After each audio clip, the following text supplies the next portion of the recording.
వారసత్వ పోటీ లేదు అంటూ పవన్ కళ్యాణ్ అన్నారు. దీని మీద మీ అనాలిసిస్ ఏంటి సార్? పవన్ కళ్యాణ్ అనలేదు, పవన్ కళ్యాణ్ అడిగారు. నేను చూశాను స్మితా ప్రకాష్ ఏఎన్ఐ ఇంటర్వ్యూ. అసలు అంత సీనియర్ ఎడిటరు జర్నలిస్టు, అసలు అది ఏం క్వశ్చన్, విచిత్రమైన క్వశ్చన్. అంటే మీరు తెలంగాణలో ఈ మధ్య రావాలనుకుంటున్నారు, దానికి కారణం ఆంధ్రప్రదేశ్లో వారసత్వ పోరుందని. అసలు పోలికుందా? ఇప్పుడు తెలంగాణలో వచ్చేది పవన్ కళ్యాణ్ ఇక్కడ ముఖ్యమంత్రి అవుతారని వస్తున్నారా? అలాగే క్వశ్చన్ చూడండి, తెలంగాణలో మీరు ఈ మధ్య వస్తామనుకుంటున్నారు, దీనికి కారణం ఆంధ్రప్రదేశ్లో మీకు వారసత్వ పోరుందని. ఆంధ్రప్రదేశ్లో 21 సీట్స్ గెలుచుకొని 100% స్ట్రైక్ రేట్ ఉండి అక్కడ ఉప ముఖ్యమంత్రిగా ఉన్న వ్యక్తి అక్కడ వారసత్వ పోరు ఉందని చెప్పి తెలంగాణకు వస్తున్నాడా అని క్వశ్చన్. ఆ క్వశ్చన్కి ఏం ఆన్సర్ ఉంటే చెప్పండి. అందువల్ల ఫస్ట్ ఆ క్వశ్చనే మీనింగ్లెస్ క్వశ్చన్. సో తెలంగాణలో మీరు ఎందుకు రాదలుచుకున్నారని అడిగితే అర్థం ఉన్నది, కానీ ఆంధ్రప్రదేశ్లో ఏమో అయిపోయిందట, అందుకే పవన్ కళ్యాణ్ ఆంధ్రప్రదేశ్లో పని లేక తెలంగాణకు వస్తున్నారట. క్వశ్చన్ అంత అర్థం లేని ప్రశ్న అడిగారు. పవన్ కళ్యాణ్ దానికి చెప్పింది అలాంటిది ఏమీ లేదు అన్నారు. ఎందుకు ఉంటుంది వారసత్వ పోరు? ఇప్పుడు పవన్ కళ్యాణ్ లోకేష్లో ఒకే పార్టీలో లేరు. లోకేష్ తెలుగుదేశం పార్టీ నాయకుడు, పవన్ కళ్యాణ్ జనసేన నాయకుడు. వారసత్వ పోరాలు ఇద్దరి మధ్య ఎందుకుంటుంది? ఏ వారసత్వం అంటే చంద్రబాబు నాయుడు తర్వాత పార్టీకి వారసుడు కావడం. ఇప్పుడు చంద్రబాబు నాయుడు ప్రెసిడెంట్గా ఉన్నారు, సో లోకేష్ వర్కింగ్ ప్రెసిడెంట్ అయ్యాడు, పవన్ కళ్యాణ్ అయ్యాడు వర్కింగ్ ప్రెసిడెంట్ టీడీపీకి. టీడీపీ వర్కింగ్ ప్రెసిడెంట్గా పవన్ కళ్యాణ్ కాలే కదా, ఎట్లా అవుతారని వేరే పార్టీ కదా.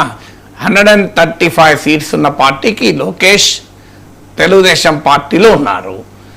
అవును నిజంగానే వారసత్వమనే వస్తే చంద్రబాబు నాయుడు వారసుడు ఎంపిక అనే అంశం టీడీపీకి వస్తే, చంద్రబాబు నాయుడు కేంద్ర రాజకీయాలకు వెళ్ళి అట్లాంటిది ఏమైనా జరిగితే డెఫినెట్గా తెలుగుదేశం పార్టీ నాయకుడే అవుతాడు తప్ప వేరే వాళ్ళు ఎందుకు అవుతారు? జనసేన పార్టీ నాయకులు తెలుగుదేశం పార్టీలో నాయకుడు అవుతారా? కామన్ సెన్స్ చెప్తుంది కదా ఇది, దీంట్లో క్వశ్చన్ ఏమున్నది? సో తెలుగుదేశం పార్టీకి నాయకుడు తెలుగుదేశం నాయకుడు అవుతారు, వేరే వాళ్ళు కారు. అందులో చంద్రబాబు నాయుడు కుమారుడు లోకేష్ అవుతారు, వేరే వాళ్ళు ఎందుకు అవుతారు? సో ఇక వారసత్వం ఎక్కడిది? రెండు వేరువేరు పార్టీలు, ఆ పార్టీలు పొత్తులు పెట్టుకున్నాయి. తెలుగుదేశం పార్టీకి ఎవరు నాయకుడిగా ఉండాలన్నది పవన్ కళ్యాణ్ డిసైడ్ చేయరు. పవన్ కళ్యాణ్ కండిషన్ కూడా అది పెడతారా అనేది క్వశ్చన్ మార్కే. తెలుగుదేశం పార్టీకి ఎవరు నాయకుడిగా ఉండాలన్నది తెలుగుదేశం పార్టీ నిర్ణయం. ఆ పార్టీ కనుక లోకేష్కు పగ్గాలు ఇవ్వాలని నిర్ణయించుకుంటే అప్పుడు పవన్ కళ్యాణ్ కూటమిలో ఉండాలా వద్దా అన్నది పవన్ కళ్యాణ్ ఇష్టం. న్యాయంగా అయితే రెండు పార్టీలు వేరువేరు కనుక ఆ పార్టీలో వచ్చే నాయకత్వ మార్పు సంబంధం ఉండకూడదు. బట్ డెఫినెట్గా ఒక ఇష్యూ ఏమొస్తుంది? ముఖ్యమంత్రిగా లోకేష్, ఉప ముఖ్యమంత్రిగా పవన్ కళ్యాణ్. చంద్రబాబు నాయుడు ముఖ్యమంత్రిగా ఉన్న సమయంలో ఉప ముఖ్యమంత్రిగా ఉండడం ఒక రకము, లోకేష్ ముఖ్యమంత్రిగా అయినాక ఉప ముఖ్యమంత్రిగా ఉండడం ఇంకో రకము. డెమోక్రాటిక్ స్పిరిట్ ప్రకారం తప్పేమీ లేదు, జూనియర్ సీనియర్తో సంబంధం లేదు. ఆ మాటకు వస్తే నరేంద్ర మోడీ కన్నా చంద్రబాబు నాయుడు సీనియర్ కాదా? నరేంద్ర మోడీ కన్నా ముందే చంద్రబాబు నాయుడు ముఖ్యమంత్రి అయ్యారు కదా, నరేంద్ర మోడీ కన్నా ముందే చంద్రబాబు నాయుడు. సో జాతీయ రాజకీయాల్లో మోడీ అసలు ఎంటర్ కాకముందే చంద్రబాబు నాయుడు చాలా ప్రాముఖ్యత కలిగిన నాయకుడు. మరి ఇలా చంద్రబాబు నాయుడు మరి మోడీకి నాయకత్వంలో మేము పనిచేస్తున్నాం, మోడీ మా నాయకుడు అని చెప్పడం లేదా? అందువల్ల రాజకీయాల్లో సీనియారిటీతో సంబంధం లేదు. నువ్వు ఏ పార్టీలో ఉన్నావు, ఆ పార్టీకి ఎంత స్ట్రెంగ్త్ ఉన్నది అన్నదే ఇండికేషన్. చంద్రబాబు నాయుడుకి ఎంత సీనియారిటీ ఉన్నా ఆయన తెలుగుదేశం నాయకుడు, నరేంద్ర మోడీ భారతీయ జనతా పార్టీ నాయకుడు. ఆయన నరేంద్ర మోడీకి వచ్చే అవకాశాలు చంద్రబాబు నాయుడుకి ఎందుకు వస్తాయి? అలాగే లోకేష్కి వచ్చే అవకాశాలు పవన్ కళ్యాణ్ రావు, ఎందుకంటే పవన్ కళ్యాణ్ వేరే పార్టీ కదా, ఆయన తెలుగుదేశం పార్టీలో లేరు కదా. సో అందువల్ల మీకు ఈ కంపారిజనే కరెక్ట్ కాదు.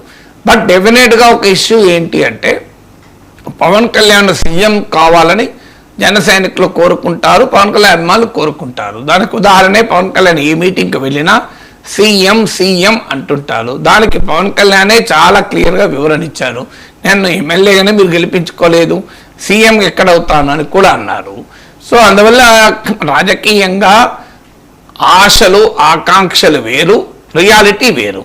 వాస్తవంగా ముద్రగడ పద్మనాభం, హరిరామ జోగే లాంటి వారు పవన్ కళ్యాణ్ చాలా ప్రొవోక్ కూడా చేశారు, మీరు 60 సీట్లు 70 సీట్లు పోటీయాలని. కానీ పవన్ కళ్యాణ్ రియలిస్టిక్ ఎస్టిమేట్, ఇది ఇవ్వాలనడం కాదు, నా విశ్లేషణ డే 1 నుంచి మీరు చూడండి ఇదే ఉంటుంది. సో ఇవాళ ఇటీవల పరిణామాల నేపథ్యంలో పవన్ కళ్యాణ్ విషయంలో నా విశ్లేషణ ఏమీ మారదు.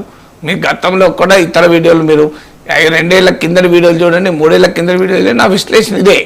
సో పవన్ కళ్యాణ్ రియాలిటీ అర్థం చేసుకొని ఎస్ మనము ఇండిపెండెంట్గా పోటీ చేస్తే మన ఓటింగ్ చాలా పరిమితం, మన ఓటింగ్ ఒక రాజకీయ striking power, political striking power రావాలి అంటే మనం జగన్ వ్యతిరేక ఓటు చీలకుండా ఉండే ఒక కూటమికి ప్రాణం పోయాలి అన్నది పవన్ కళ్యాణ్ వ్యూహం. ఆ వ్యూహము చంద్రబాబు నాయుడు అరెస్ట్ వల్ల ఆ వ్యూహం చాలా తొందరగా ఫలించింది. ఆ తర్వాత జరిగిన పరిణామాలు మనకు తెలుసు. అందుకే చంద్రబాబు నాయుడే కదా బాలకృష్ణ షోలో గేమ్ చేంజర్ అని అన్నట్టు గుర్తు నాకు. సో అందువల్ల నేను అందరికన్నా ముందు మ్యాన్ ఆఫ్ ద మ్యాచ్ అన్నాను. సో అందువల్ల ఆ రాజకీయ పరిణామాలని మనకు తెలిసిన తర్వాత పవన్ కళ్యాణ్ రియాలిటీని అర్థం చేసుకుంటారు కదా. అందువల్ల బట్ డెఫినెట్గా లోకేష్ చీఫ్ మినిస్టర్ అయి పవన్ కళ్యాణ్ డిప్యూటీ చీఫ్ మినిస్టర్గా పవన్ కళ్యాణ్ అభిమానులు కాస్త ఎంబరాసింగ్ ఫీల్ కావచ్చు, ఎందుకంటే మా నాయకుడు సీనియర్ కదా అని. కానీ రెండు వేరు పార్టీలు, వేరు పార్టీల బలాబలాలు వేరు, ఆయా పార్టీలకు వాళ్ళు నాయకులుగా ఉంటారు తప్ప ఉండరు. అలాంటప్పుడు పవన్ కళ్యాణ్ రియాలిటీ అర్థం చేసుకుని లోకేష్ చీఫ్ మినిస్టర్గా ఉన్న సమయంలో కూడా డిప్యూటీ చీఫ్ మినిస్టర్గా కొనసాగడం, ఒక జాతీయ రాజకీయాల్లోకి వెళ్ళి ఇలాగే కూటమిలో జనసేన భాగస్వామిగా ఉండడం రెండో పాసిబిలిటీ. మూడో పాసిబిలిటీ లేదు, మేము వేరైతాం, మేము చంద్రబాబు నాయుడు నాయకత్వాన్ని అంగీకరిస్తాం, లోకేష్ నాయకత్వంలో ఉండము అని బయటికి రావడం మూడో పద్ధతి. మూడిట్లో ఏది ఎంచుకోవాలన్నది పవన్ కళ్యాణ్ నిర్ణయం, అది మీ నిర్ణయం నా నిర్ణయంగా ఉండదు.